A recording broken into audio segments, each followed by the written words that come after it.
दोस्तों नमस्कार, good morning. सभी का स्वागत है प्रवचन डिजिटल पर। कल रात एक न्यूज मिली, जिस न्यूज में देखा हमने कि बुलडोजर चल रहा है। जो वनंतरा रिजॉर्ट है, अंकिता हत्याकांड से जुड़ा हुआ है पूरा मामला है। एक तरफा देखने में तो बहुत अच्छा लग रहा था कि रिजॉर्ट है, उस पर बुलडोजर चल रहा है। धामी सरकार ने बुलडोजर चलाया, जैसे योगी सरकार उत्तर प्रदेश में बुलडोजर चला रही है माफियाओं के खिलाफ, उस प्रकार से बुलडोजर चला रही है। लेकिन अगर इसको डीपली समझें तो एक बहुत बड़ा गुनाह भी सरकार कर रही है। गुनाह मैं इसलिए कह रहा हूं इसको क्योंकि एक तरफ आप देख रहे होंगे कि अंकिता जो भंडारी है उसकी लाश अभी तक नहीं मिल पाई है, जो उसका शव है, क्योंकि जो पशुलोक का नहर है उसका पानी अभी तक नहीं रोका गया है, क्योंकि उसकी फॉर्मेलिटी अभी पूरी हो रही है। आप देख रहे होंगे तमाम जगह, किसी भी अधिकारी से आप बात कीजिएगा तो कह रहे हैं इसकी फॉर्मेलिटी पूरी हो रही है। और दूसरी तरफ रात के 12-1 बजे धामी का बुलडोजर उस वनांतरा रिजॉर्ट में चल रहा था जहां पर वो काम करती है। मान लीजिए एक बार को कि वो इलीगल था भी, तो वो अब से इलीगल नहीं था, वो बहुत सालों से इलीगल था। लेकिन सबसे बड़ी बात यह है कि जो उससे जुड़े हुए सबूत है वो वहां पर मिट सकते हैं। तो इतनी जल्दी भी धामी सरकार को क्या थी, इतनी जल्दी भी लोगों की वाहवाही लूटने की क्या जरूरत थी कि तुरंत वहां पर रात के समय बुलडोजर चला दिया गया। एक प्रश्न चिन्ह भी खड़ा करता है। हालांकि बहुत लोग वाहवाही कर रहे हैं कि धामी सरकार ने बहुत अच्छा काम किया है, रातों रात बुलडोजर चला दिया। बड़े बड़े न्यूज चैनल इस बात को कह रहे हैं, बड़े बड़े जो विधायक हैं इस बात को खूब सराहना धामी सरकार की कर रहे हैं। लेकिन मेरे नजर में ये एक अच्छा फैसला नहीं है, क्योंकि अगर वो इलीगल था भी तो इतना जल्दी उसमें नहीं करना चाहिए था, क्योंकि वहां बहुत सबूत हो सकते थे उससे जुड़े हुए। जो अंकिता हत्याकांड जो केस है उससे जुड़े हुए बहुत सारे सबूत वहां पर मिल सकते थे, क्योंकि हमारे साथी आशुतोष नेगी भी वहां पर गए थे। तो आशुतोष नेगी ने बताया कि किस प्रकार से जो अंकिता है उसका बिस्तर जो है उलट पुलट हो रखा था, उसका बैग जो था वो भी खुला हुआ था वहां पर, उसका बैग, उसके बैग से कुछ डॉक्यूमेंट भी गायब थे और तमाम प्रकार के सबूत वहां से मिल सकते थे। क्योंकि ये इन्वेस्टिगेशन इसमें बहुत जरूरी है। इन्वेस्टिगेशन इसमें होती तो वहां पर बहुत सारे सबूत मिल सकते थे। तो ये ड्रामे क्यों हो रहे हैं, क्यों एक पब्लिक ये स्टंट किया जा रहा है, ये मेरी समझ से परे है। सबसे पहली तो उनको नहर का पानी रोकना चाहिए था। सबसे पहले तो जो अंकिता भंडारी का शव उसमें बरामद करना चाहिए था। आखिर वो लड़की है कहां पर, उसका शव कहां मिल गया, वो करने के बजाय आप उल्टा सीधा स्टंट कर रहे हैं। क्योंकि सब लोग लिख रहे थे कि बुलडोजर चलाना चाहिए, बुलडोजर चलाना चाहिए योगी सरकार की तरफ। योगी सरकार बुलडोजर चलाती है लेकिन माफियाओं के घर चलाती है, वो सबूत नहीं मिटाती है। आप लोग तो खुद सबूत मिटाने का प्रयास कर रहे हैं। ना जाने कौन सलाहकार है धामी जी के। धामी जी से भी रिक्वेस्ट करेंगे कि सलाहकार की जरा सुनेंगे तो कम से कम अपना तर्कों का भी इस्तेमाल किया करें, कि इससे औरों को बड़ा मुश्किल, बड़ी परेशानी इसमें हो सकती है। तो सुबह सुबह मैं लाइव इसलिए आया हूं क्योंकि बहुत लोग बहुत तारीफ कर रहे हैं कि धामी सरकार ने बहुत अच्छा काम किया, बुलडोजर वहां पर चला दिया। तो मेरी नजर में ये इतना अच्छा फैसला नहीं है बुलडोजर चलाना। बुलडोजर आपको वाकई में अगर चलाना था तो कुछ देर बाद चला देते, क्योंकि अभी से वो इलीगल नहीं था। इलीगल वो बहुत समय से था, कई सालों से इलीगल था वो। पहली बात तो इलीगल बना क्यों, सबसे बड़ा प्रश्न चिन्ह तो यही खड़ा होता है कि वो इलीगल बना ही क्यों। लेकिन आप पब्लिक की वाहवाही लूटने के चक्करों में जो अंकिता से जुड़े हुए मेन सबूत है वो आप मिटा देंगे। मैं कुछ लोगों के कमेंट पढ़ लेता हूं, लगातार आप लोगों से बात नहीं हो पाई और कई लोग मैसेज भी कर रहे थे इस पूरे प्रकरण को लेकर। पंकज चंद्रा लिखते हैं कि ये केवल नाटक है, जांच तो पब्लिक भी तोड़ सकती है। बिल्कुल पब्लिक ने तोड़ा है वहां पर। धामी सरकार जाने से पहले कुछ वीडियोस वहां की वायरल हुई हैं, सभी ने आपको देखी होगी। पब्लिक ने खुद तोड़ा है रिजॉर्ट को, पूरे जो शीशे हैं वो तोड़े हैं पब्लिक ने। उस समय तो वहां पर पुलिस प्रोटेक्शन लगा दी गई थी रिजॉर्ट को बचाने के लिए। और वाकई में सब पब्लिक की, अपनी उत्तराखंड की जनता की बड़ी सराहना मैं करूंगा, जिस प्रकार से सब एकजुट इस मामले में हुए हैं, वाकई में काबिले तारीफ है। और लगता है कि जो एक दर्द था सबके मन में अपने उत्तराखंड के प्रति, अपने उत्तराखंड के लोगों के प्रति, वो दर्द दिखा है लोगों में। और सबसे बड़ी बात यह है कि जब वो गाड़ी को ले जा रहे थे, जो अभियुक्त थे, जो अपराधी थे, माफ कीजिएगा अपराधी शब्द में यूज कर रहा हूं, जो इसमें आरोपी थे, जब वो ले जा रहे थे तो पब्लिक ने उन्हें रोका और उनको बहुत बुरी तरीके से मारा भी उनको। तो लगता है कि वाकई में पब्लिक के अंदर इतना गुस्सा, इतना जुनून उस समय हो गया था, क्योंकि हमने खुद बाद में पहुंचे और हमारे पास कुछ तस्वीरें आपने देखा होगा प्रवचन डिजिटल पे, हमने कुछ तस्वीरें भी वहां पर शेयर की थी, कितनी बुरी तरीके से उन लोगों की पिटाई भी हुई थी। तो लगता है कि वाकई में पब्लिक अब जाग चुकी है और गांव वाले इतने आक्रोशित थे, इतने आक्रोश में थे कि उन्हें रोकना बहुत मुश्किल था। और सब चाहते हैं कि अंकिता को इंसाफ मिले, और शुरू से ही हम लोग भी चाहते हैं कि अंकिता को इंसाफ मिले। लेकिन इंसाफ इस तरीके से नहीं मिल पाएगा दोस्तों, जिस प्रकार से हरकतें हमारी सरकार कर रही है, धामी सरकार वाहवाही चक्रों में वहां पर बुलडोजर चला रही है। बुलडोजर पब्लिक स्टंट मत कीजिएगा, सबसे पहले तो उसके सबूत हासिल करने बहुत जरूरी है। जो उसकी शव है अंकिता का, वो कहाँ है, क्योंकि कई लोग ये भी कह रहे हैं कि हो सकता है कि अंकिता जिंदा हो अभी तक। तो हम तो सब भगवान से प्रार्थना यही करते हैं कि अंकिता जिंदा हो, लेकिन कम से कम जो एक कयास लगाई जा रही है कि उसका शव, जो खुद जो अपराधी है उन्होंने कबूल किया है, आरोपी है उन्होंने कबूल किया है कि वो उसका शव जो उन्होंने गंगा नहर में फेंक दिया था, तो कम से कम वो तो सबसे पहले बरामद हो। जब उसका शव बरामद होगा तो वहां से और चीजें निकलेंगी। लेकिन उसमें ये लोग पेपर खेल रहे हैं। मेरी कल खुद मैंने डीएम से बात करने की कोशिश की कि अरे फॉर्मेलिटी पूरी हो रही है, लेकिन वो फॉर्मेलिटी अभी तक पूरी नहीं हुई। आखिर वो फॉर्मेलिटी पूरी क्यों नहीं हो पा रही है, और दूसरी तरफ वहां पर बुलडोजर चलाया जा रहा है। तो ये खुद में एक सोचनीय विषय है। अगर हम डीपली सोचे तो सरकार क्या बचाने की कोशिश कर रही है उन अपराधियों को जो फॉर्मेलिटी अभी तक पूरी कर रही है? आखिर कैनाल जो है अभी तक बंद क्यों नहीं हुई? आप सब लोग शेयर जरूर कीजिएगा, और इसमें आप टैग जरूर कीजिएगा डीएम को, और जो सीएम उनको टैग जरूर कीजिएगा, और उनसे रिक्वेस्ट कीजिएगा। भाई रिक्वेस्ट क्या, उनसे बोलिएगा कि अभी तक कैनाल बंद क्यों नहीं हुई। आपकी जो इच्छा शक्ति है उस पर हमें शंका लगती है। जो कल से अभी तक कैनाल बंद नहीं हुई, अगर कल कैनाल बंद हो जाती, जो नहर है वहां की, जो वहां उसका पानी रोक दिया जाता, तो हो सकता था अंकिता की जो शव है वो मिल जाता, और अगर शव मिलता तो उससे बहुत सारे सबूत और मिल पाते। अभी तक नहीं मिल पाया है वो, तो कम से कम हमें ये तो हो जाता है कि चलो अंकिता का शव मिला है कि नहीं मिला है, कैनाल एक बार सूख जाती। लेकिन ये करने के बजाय धामी सरकार बुलडोजर चला रही है, तो वाकई में अपने आप में एक बहुत बड़ा प्रश्न चिन्ह सरकार की कार्य क्षमता के ऊपर खड़ा होता है, कार्यशैली के ऊपर ये प्रश्न चिन्ह खड़ा होता है कि अभी तक ये प्रशासन द्वारा जो नहर है वो बंद क्यों नहीं करवाई गई है, उसका पानी बंद क्यों नहीं करवाया गया है। ये राजनीतिक स्टंट बंद कीजिए धामी जी, धामी सरकार, ये राजनीतिक स्टंट करना बंद कीजिएगा, और वाकई में जो काम है वो आप कीजिएगा, जिससे पब्लिक और अच्छी खुश होगी। एक बार को तो खुश हो सकती है, क्योंकि कई लोग ये कह रहे थे कि बुलडोजर चला दीजिए, बुलडोजर चला दीजिए। लेकिन बुलडोजर भाई इस मामले में मत चलाइए ना। बुलडोजर चलाना है तो उस मामले में चलाइए जहां पर सबूत ना मिटाए जाते हो।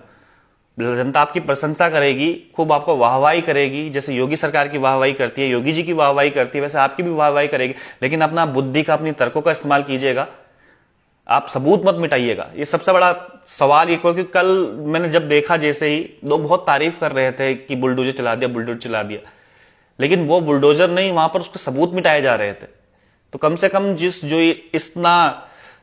जो ऐसा मामला है, इतना संवेदनशील जो मामला है, उसमें कम से कम संवेदना हमें रखनी चाहिए, और तर्कों का इस्तेमाल करके, अपनी बौद्धिक क्षमता का इस्तेमाल करके सोचना चाहिए कि जो काम हम एक स्टेप भी ले रहे हैं, उस स्टेप के पीछे कितना बुरा हो सकता है।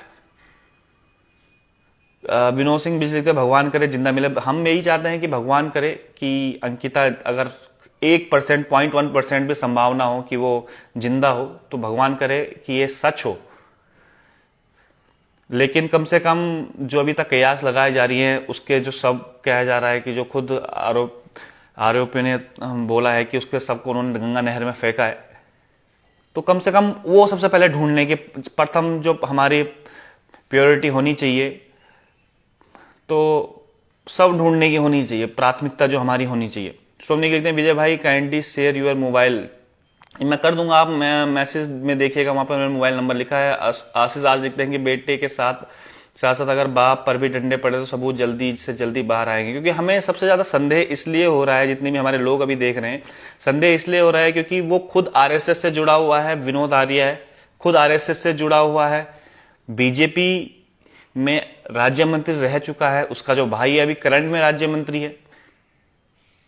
तो संदेह होता है मन में उत्पन्न। कई ऐसे वीडियो वायरल हो रहे हैं, वो खुद धामी जी को टोपी पहना रहा है। जो खुद बंदा धामी जी को टोपी पहना सकता है, तो क्या वैसे भी धामी जी को टोपी नहीं पहना सकता? तो ये वाकई में बहुत ही एक संवेदनशील मुद्दा है, और इस संवेदनशील मुद्दे पर हमें तर्कों के साथ सोचने की बड़ी जरूरत है। इसमें हमें सोचना इसमें पड़ेगा कि इस प्रकार जो हरकतें की जा रही है पब्लिक स्टंट, इससे कितना नुकसान हो सकता है। गौरव डोभाल जी ने 75 स्टार भेजे, धन्यवाद गौरव डोभाल जी। आप स्टार भी जरूर भेजा कीजिए, इससे हम लोगों को काफी मदद मिलती है। विपिन देवरानी जी लिखते हैं कि बिल्कुल सही है, क्योंकि बीजेपी गवर्नमेंट ऑलवेज अपने गुंडे को सपोर्ट करती है, तभी तो इस तरह का नाश हो रहा है। बहादुर मेहरा जी लिखते हैं विजय जी आप जैसे लोगों का अच्छा सहयोग रहा है, आपके दिल से धन्यवाद बहादुर मेहर जी। पवार शैलेंद्र लिखते हैं अब तो सजा का इंतजार है। बिल्कुल, अब हमें भी सजा का इंतजार है। और जितेंद्र पवार लिखते हैं कि बुलडोजर चलना चाहिए, रोको मत जनाब। हम रोक नहीं रहे हैं, लेकिन उसको सबूत मिट सकते हैं, आप थोड़ा समझने की कोशिश कीजिए। मैं वही कह रहा हूं ना, अंधभक्त मत बनिएगा। जैसे अभी किसने लिखा है मैसेज, जितेंद्र पवार ने, कि बुलडोजर चलना चाहिए, रोको मत। हम रोक नहीं रहे हैं बुलडोजर चलने से, हम कह रहे हैं कि उससे सबूत मिट सकते हैं, क्योंकि बुलडोजर कभी भी चल सकता है। रात के 12-1 बजे की चलने की जरूरत नहीं है। जब पुलिस इन्वेस्टिगेशन पूरी हो जाएगी, जब पता चल जाएगा कि हाँ भाई इन्होंने पूरा क्राइम जो किया है, किस तरीके से क्राइम किया है, पूरी चीजें खुल के सामने आ जाएगी, तब बुलडोजर चलाइएगा। कौन रोक रहा है आपको? लेकिन सबूत मिट सकते हैं, इसलिए हम कह रहे हैं कि बुलडोजर चलाने में इतनी जल्दी नहीं करनी चाहिए, क्योंकि ये बहुत ही सेंसिटिव मुद्दा है और ये मर्डर से जुड़ा हुआ मुद्दा है। एक मिस्ट्री है, मर्डर मिस्ट्री है, तो इस मिस्ट्री को पहले सुलझा देना चाहिए, उसके बाद आपको कार्रवाई करनी चाहिए। जितेंद्र नेनवाल जी बहुत धन्यवाद। आशु जी ने स्टार भेजे हैं, आपको बहुत धन्यवाद। जितेंद्र नेनवाल जी ने 99 स्टार भेजे हैं, आपको धन्यवाद। अंकित नेगी जी ने भी स्टार भेजे हैं, आपको भी बहुत धन्यवाद। सचिन पवार जी लिखते हैं मैं पहले बोल दिया कि रिजोर्ट तोड़ के सबूत मिटाए जाएंगे। हाँ सचिन पवार जी, आपने बोला था, मैंने आपका कमेंट भी पढ़ा था उस समय। विवेक पांडे लिखते हैं कि कलमबीर ही जनता की टोपी पहना रहे हैं। पंकज जी लिखते हैं कि भाई जी जिंदा जला दो। आशुतोष लिखते हैं कहीं ना कहीं हमारी कानून व्यवस्था को सुधार की जरूरत है। बिल्कुल सुधार की जरूरत है और पब्लिक स्टंट से दूर रहना चाहिए। कानून का जो काम है वो कानून को अपना काम करना चाहिए और एक संवेदनशीलता के साथ इस चीज को काम करना चाहिए। हालांकि कुछ फैसले धामी जी के बहुत अच्छे हैं, जैसे पटवारी को उन्होंने तुरंत उनको निलंबित कर दिया, बहुत अच्छा फैसला है। लेकिन उससे अच्छा यह होता है कि एक गाइडलाइन इस तरीके के बना लेते हैं, जो जितने भी राजस्व क्षेत्र में पटवारी आते हैं, जो अभी लगातार हड़ताल पे चले हुए हैं, अगर इस प्रकार की गाइडलाइन बना दें विधानसभा में जाके कि अब पटवारी क्षेत्र की ये गाइडलाइन है, क्योंकि देखिएगा कितना बड़ा नुकसान हुआ है राजस्व क्षेत्र होने से। एक बेटी पहाड़ की 2 दिन उस पटवारी की वजह से डीले हुए हैं, पूरे 2 दिन उस पटवारी की वजह से डीले हुए हैं। अगर ये मुद्दा मीडिया ना उठाता इतने जोरों शोरों से, तो हो सकता था ये मुद्दा दब भी जाता। और ना जाने राजस्व क्षेत्र में कितने मुद्दे ऐसे दब जाते हैं। वो तो शुक्र है कि ये, मैं कहूंगा कि ये बिल्कुल ऐसे क्षेत्र में आता था, एम्स के बिल्कुल बगल में था। ऋषिकेश अपने आप में एक डेवलप क्षेत्र है, हालांकि पटवारी क्षेत्र में आया था। लेकिन आप सोचिएगा सुदूर पहाड़ी इलाकों में जहां पर पटवारी रहते हैं, जहां पर ये राजस्व क्षेत्र रहता है, सुदूर पहाड़ी इलाकों में अगर वहां पर ये घटना हो जाती इस प्रकार की, तो सोचिएगा एक पूरी तरीके से ये दब जाती खबर।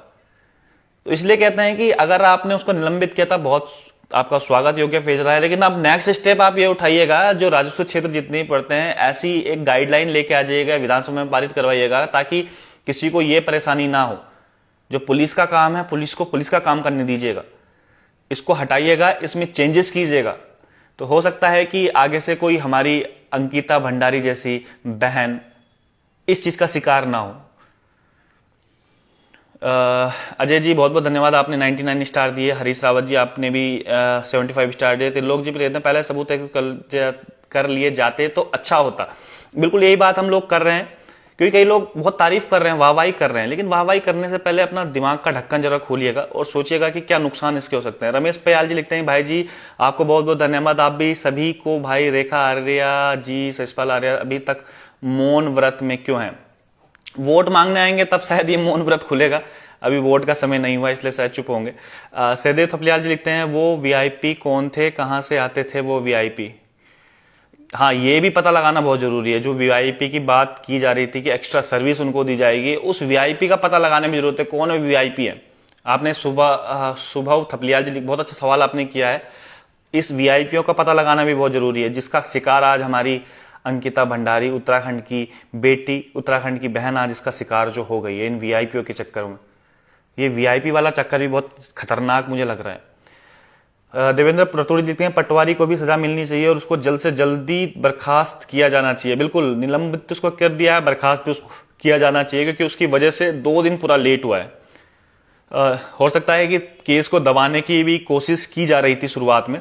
जितेंद्र पवार जी लिखते हैं कि हर क्षेत्र में रेगुलर पुलिस के पास होना चाहिए। बिल्कुल, वो एक इस प्रकार का पारित होना चाहिए विधानसभा में, इस प्रकार का नियम पारित होना चाहिए कि रेगुलर पुलिस के पास ही जाए, क्योंकि पटवारी खुद हड़ताल पे हैं। और खुद सोचिएगा, पटवारी क्या एक पुलिस का काम कर सकता है कभी? वो खुद ज्यादातर पटवारी पहाड़ में प्रॉपर्टी डीलर बने बैठे हैं। कड़वा है लेकिन सच है। मैं कड़वा बोलता हूं लेकिन सच बोलता हूं। आधे से ज्यादा पटवारी जो हैं प्रॉपर्टी डीलर बने बैठे हैं पहाड़ों में। आंसू थपलियाल लिखते हैं, हमें बहुत खुशी होती है, बहुत दिनों बाद उत्तराखंड में मीडिया वाले इतना एक्टिव हैं, लोकार्पण व पोल खोल, वरना उत्तराखंड में कोई खबर देखने को नहीं मिलता। आंसू थपलियाल जी बहुत बहुत धन्यवाद आप लोगों का। जो आपका प्यार है ना, यही हम लोगों को एक ऊर्जा देता है और आगे काम करने के लिए एक जिम्मेदारी भी हमें देता है कि हमें वाकई में उत्तराखंड के लिए एक अच्छा काम करना चाहिए। क्योंकि उत्तराखंड रहेगा तभी हम रहेंगे, उत्तराखंड के लोग रहेंगे तभी हम लोग रहेंगे। लेकिन जिस प्रकार की घटनाएं उत्तराखंड में हो रही है, वाकई में मुझे पर्सनली बड़ा दुख है इस चीज का। क्योंकि हम चाह रहे थे, जब हम लोगों ने खबर उठाई, उसकी माँ का फोन जब आया था हमारे पास, उसके पिताजी का भी फोन आया था कि ऐसा ऐसा हो गया। ये 20 तारीख की सुबह की बात है।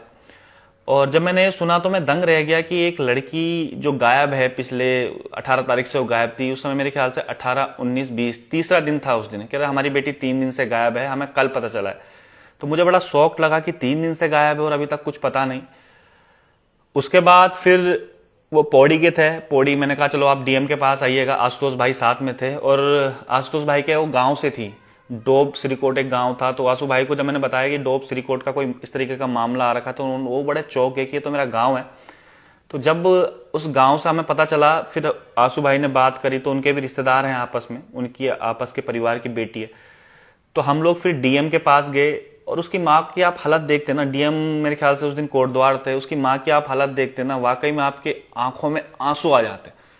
उसकी माँ की जो हालत हो रखी थी, मैं आप सोच रहा हूँ कि जब उसकी माँ को पता चला होगा, अंकिता की माँ को, कि उसकी बेटी अब नहीं रही है, इस प्रकार की खबरें मिल रही है, उसको तो यकीन भी नहीं आया होगा और कितना उसका दिल टूटा होगा। वाकई में ये जो सोच है ना, ये कल्पना ही हमारे पूरे शरीर को झकझोर कर रख देती है। एक 19 साल की लड़की उसकी गायब, उसकी माँ ये कह रही थी कि बेटा मुझे कुछ नहीं चाहिए, बस मुझे मेरी बेटी चाहिए, उसके साथ क्या हुआ क्या नहीं हुआ मुझे कोई वो नहीं है, लेकिन उससे मुझे बस मेरी बेटी चाहिए, जिंदी चाहिए। और जब ये खबर सुनने को मिली कल कि उसकी बेटी अब जिंदा नहीं है, अंकिता भंडारी अब जिंदा नहीं है, तो वाकई में ना रूह कांप गई थी। ऐसा लग रहा था कि जैसे किसी अपने बिल्कुल खास अपने को हम लोगों ने खो दिया।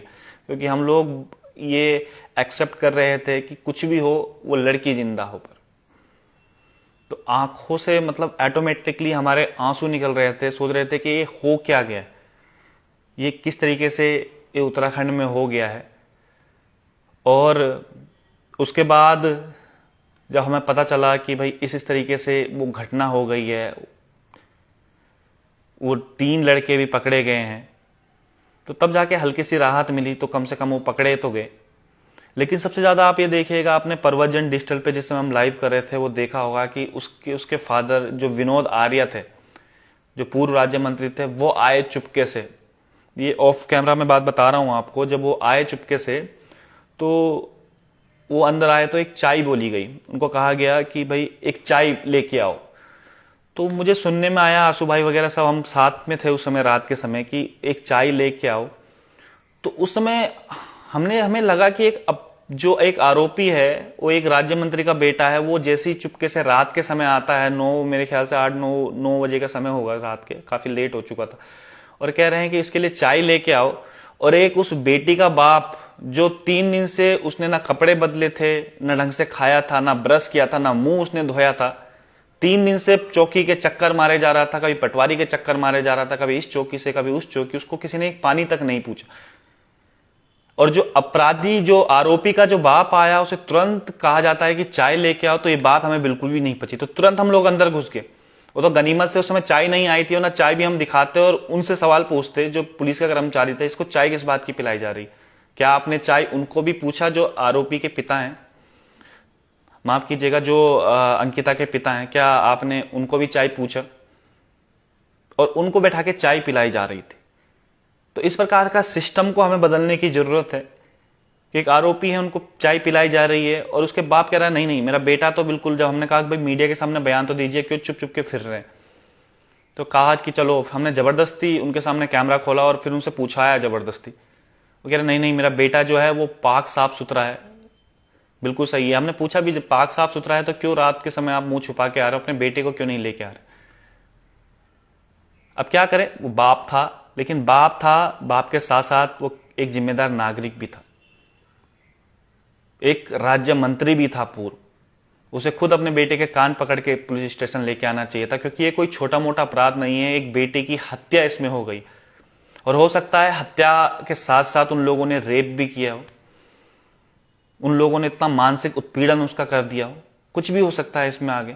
तभी हम लोग कह रहे हैं कि इसमें, इस पूरे प्रकरण में जो वो बेटी है अंकिता भंडारी, उसकी बॉडी मिलनी बहुत जरूरी है। उसकी बॉडी जब मिलेगी तब पर जाके पता चलेगा कि उसके साथ एक्चुअल में हुआ क्या था।